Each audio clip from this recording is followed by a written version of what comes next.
നമ്മുടെ ഈ ചെറിയ ലോകത്ത് സ്വന്തമായിട്ട് വലിയൊരു ലോകം ഉണ്ടാക്കിയിട്ട് അതിൽ ആത്മനിർവൃതി കൊള്ളണ ഒരു അടാറ് മനുഷ്യനെ കാണിച്ചിടാം. ഇതാ അമ്മയുടെ സ്ഥലം എവിടെ? തൃശ്ശൂരോ? ഇറങ്ങിയിട്ട് കൊണ്ട് ബസ്സിന് പോകണം. പീച്ചിയിടാമോ പറ്റിക്കാട് ഒരുപാട് കൽപ്പറ്റ അടിവാർത്ത അവിടെയൊക്കെ ആയിരുന്നു. എല്ലാ നാട്ടിലും പോകും. നിലമ്പൂർ അടക്കര വഴിക്കടവിലോ എല്ലാവർക്കും ഒരു പരിചയം കമ്മി വേണ്ട. പൈസ വേണ്ടേ?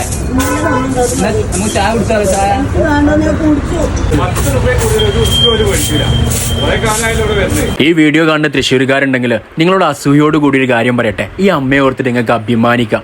അവർക്ക് എത്തിപ്പെടാൻ പറ്റുന്ന കേരളത്തിന്റെ പല സ്ഥലങ്ങളിലും പോയിട്ട് സ്വന്തമായിട്ടൊരു നേട്ടോ ലാഭം ഒന്നും പ്രതീക്ഷിക്കാതെ രാവും പകലില്ലാതെ അതേപോലെ നിസ്വാർത്ഥ സേവനം ചെയ്യണം ഈ അമ്മയെ പലരും പലയിടത്തും വെച്ച് കണ്ടിട്ടുണ്ടാവും. നിങ്ങളുടെ അനുഭവം ഇവിടെ പങ്കുവെക്കട്ടോ. അതോടുകൂടി എൻ്റെ ഒരു ആഗ്രഹം കൂടി പ്രകടിപ്പിക്കാണ്ട് ശുചിത്വ മിഷന്റെ പേരിൽ എന്തെങ്കിലും ഒരു വകുപ്പ് വെച്ചിട്ട് ഇവരൊന്ന് ആദരിച്ച് കാണണമെന്ന ആഗ്രഹത്തോടു കൂടി ഞാൻ ഈ വീഡിയോ പങ്കുവെക്കുന്നു.